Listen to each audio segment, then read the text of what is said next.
Hey, I'm Matt Mahler with MovieWeb. How are you doing, sir? I'm doing good. How are you? I'm hanging in there, long week, Yeah, but indeed. but beautiful movie and perfect time for something charming. Uh, could you, I guess, tell me what interested you in doing this sort of holiday season thing, but also the third part in someone else's sort of series, Quaron? Yeah, I love Christmas. It kind of comes down to just being one of my favorite times of year. And as someone who loves the holidays, I naturally also love holiday films and have the ones that I turn to every year. Certainly, when I made A Green Knight, that was one version of a Christmas movie for me. But what no one else knows that so many of my movies over the years have been written to be set at the holidays. And then for one reason or another, I have to rewrite them and remove, like, so Ain't the Body Saints, my very first film movie, was a Christmas movie. And the actors were available in the summer. So I was like, okay, I'll change it. But a lot of the imagery from that movie that was meant to be, again, meant to be set during the holiday season, I just took it and put it into an Almost Christmas Story. So that's a little bit of trivia there. But I the script was sent to me in right after Christmas in 2021, like right at the end of the year. And I was finishing up Peter Pan and Wendy at that point for Disney, and that had been a huge, it felt like we'd spent 5 years making that movie, which in fact we had. And the idea of getting to make something small was really appealing. Getting to just like go make something small and contained, and it had all of these elements that I liked in it, which was Christmas, talking animals, a lot of Christmas in New York specifically, and then it was written by Alfonso Cuarón and Jack Thorne. And Alfonso, of course, is a legend. He's someone who I've looked up to my entire life. And to be sent a script that he had written and to be invited to make it my own, to rewrite his words was really an honor to me. And the idea of collaborating with him was great. I also loved what he was doing at Disney, which was creating a new set of perennial classics. I grew up, as so many of us did, watching Rudolph the Red-Nosed Reindeer, watching The Grinch. We had the Charlie Brown Christmas special. We had all these, short holiday films that we always would watch. The Mickey Mouse Christmas Carol was another one that I always watched every year. And I love the idea of there being more of those. And I love that Alfonso was able to get a bunch of them made at Disney. That felt like a good thing to put out into the world. So being asked to participate in that, it was an easy yes. Yeah, yeah, I can see why. And I saw the two of you sort of publicity at Rockefeller Center, like the short. What is special to you maybe about Christmas in New York, and has that lost any magic along the way, or has this helped you recapture that magic? It's an interesting thing because I didn't go to New York until I was in college. I grew up in Texas and Wisconsin, and so New York at Christmas, New York in general, but New York and Christmas time specifically was something I knew about vis-a-vis the films that I would watch, especially like Home Alone 2 was a big deal to me as a kid, and I loved that movie, and it really captured that was a formative New York movie for me. But then there was something like The Royal Tenenbaums, which I saw, many years later, which isn't specifically a Christmas movie, but for some reason feels like it's Christmassy. And it takes place in a New York. Again, I saw that before I'd ever even gone to New York. And it takes place in a New York that doesn't really exist. Everything is fictional. And yet it feels very much, it feels true to New York in a spiritual way.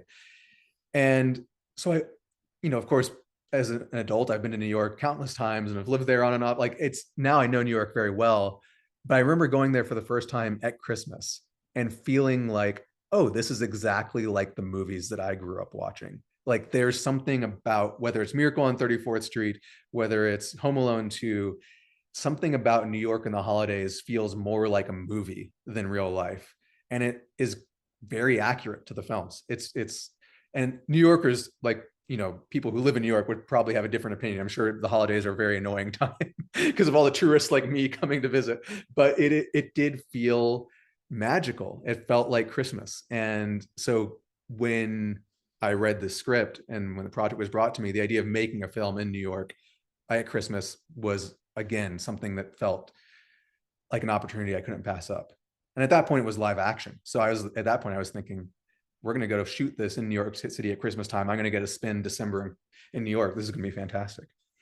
Yeah, I think in a way, New York, like Christmas, is very cinematic. The ideal is sort of captured cinematically, and reality doesn't always live up to it, but the ideal is just immortal. And yeah, you mentioned live action. Were any of the voice actors originally attached to the live action, or had that process not happened yet? No, we didn't cast it until we knew we were doing it as an animated film. But it initially indeed was, when I first conceived of it, it was going to be live action. And one of the first steps towards animation I made was that, in Pete's Dragon, I did a photorealistic creature, or quote unquote photorealistic. And I've done things with deer and animals. Green Knight had a fox. And so I know how hard it is to do photorealistic animals. And because this movie was a Christmas movie, I just was already thinking about the Rankin Bass specials. And so I thought, what if we do everything live action, but the animals are all stop motion, or at least look a little like they're handmade. Like we treat them in such a way that I didn't know if we could actually do stop motion, if we'd have the ability to do that. But I was like, they should all feel closer to the Rudolph the Red-Nosed Reindeer, the paper mache look. And and so we went down that road for a while, but that was again the beginning, the first steps towards what ultimately became a fully animated film. That's very interesting. Uh, The do you feel like there's a one for them, one for me mentality sometimes with your own filmmaking? It's interesting how you can bridge the accessible with the inaccessible or the more obscure sometimes. Green Knight is a perfect example of that, masterful example of that. But you also have these much wider, Disney sort of accessible films like Peter Pan and Wendy. Uh, do you feel like there is a more experimental side of you reserved, and then there is the working director over here, or do you try to fulfill both of those things in every project? I'm trying to fulfill both of them in every project. They always need to be for me. Like at the end of the day, want I won't make a movie unless I understand thoroughly why I want to make it, or even if I don't understand. Often I don't understand until I finished making the movie why it drew me to it. But it has to feel like a movie that, again, only I can make. It has to feel like this is something that's a very personal expression of who I am and where I am in my life. And I have a really, I have a, I love all types of movies. And as a cinema lover, I don't want to deprive myself I don't know, I don't want to ever shut the door on one type of movie. And so I feel very lucky that I've been able to like go back and forth and work in these different modes. And I know that when I'm making a Disney movie, it needs to reach a very wide audience. And so it's going to feel different than The Green Knight, which I know by necessity is going to be a much narrower audience, or a Ghost Story, which is even narrower than that.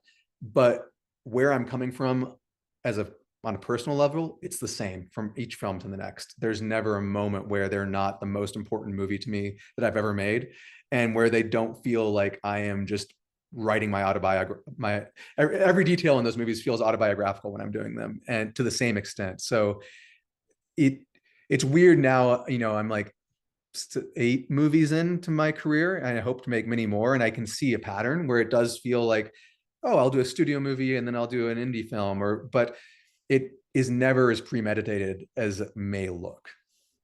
Yeah, hopefully behind the scenes, you never know when something's gonna. Uh, Exactly. Yeah. I guess finally, is there a Christmas-oriented movie that you absolutely love, you'd like to proselytize for, that not enough people have seen? Oh, this is one of those questions where I should have my list of movies in front of me. And then it changes depending on who I'm talking to, because certainly I would not, I was just talking to someone else about how Eyes Wide Shut technically is kind of a Christmas movie, even though it's not really. And I love that one, and that's one that I generally watch in December. Like it just like feels right to watch that around Christmas, even though it opened in July. But what would be something that's a little under the radar? Here's something that I have not seen yet that I'm going to go see it tonight because it just opened this weekend, but it's from a filmmaker whose work I've really admired. It's called Christmas Eve in Miller's Point. So I can't speak to whether it's good or not because I haven't seen it, but I am really excited about it. I think it's going to be great because I've loved his other films, and the vibe that he's after with this one, I'm very excited about. So that's going to be my first Christmas movie of the season this year, and it's playing at 6:15 tonight, and I will be there and ready. I'll put a Christmas sweater on. He did Ham on Rye, and yeah, our critic Yeah, really. Tyler Tom. Yeah, Ham and Rye, I just thought was absolutely incredible, and then Haley's Comet's incredible as well. So when I heard that he was doing a Christmas movie, I was excited. When I saw what this was, I was like, this movie is going to be something that, again, haven't seen it yet, but I'm pretty sure I'm going to be very happy in about 12 hours after I've watched it. Nice. Yeah, very unique. I haven't seen it. Our critic, I edited the review, loved it. I'm a sucker for Gangsters at Christmas, Blast of Silence, or The Ice Storm. Check it out. Thank you so much for discussing this. Congratulations. It's a beautiful work. I hope it's part of this pantheon. Thank you so much. It's been a pleasure speaking with you.